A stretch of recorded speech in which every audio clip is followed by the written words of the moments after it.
Question 2.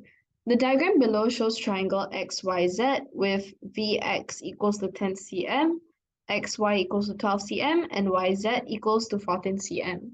So question A is asking to find the area of triangle XYZ. So we know the formula of area of triangle is half times base times height. So let's look at XY first. For XY, if we choose XY as our base, then the height would have to be the perpendicular line drawn from Z to a point in XY, which is ZW.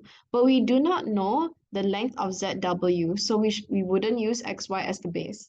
Now let's look at YZ.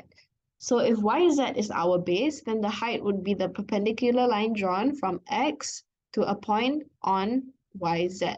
So we realize that we actually do know the length of this height, which is 10 cm.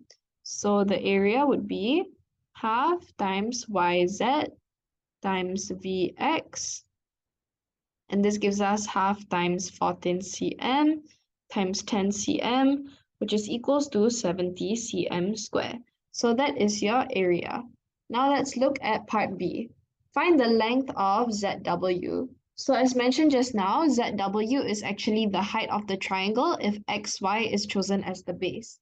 So since the area of the triangle remains the same, we can write that half times XY times ZW is equals to the area of the triangle, which is 70 cm square.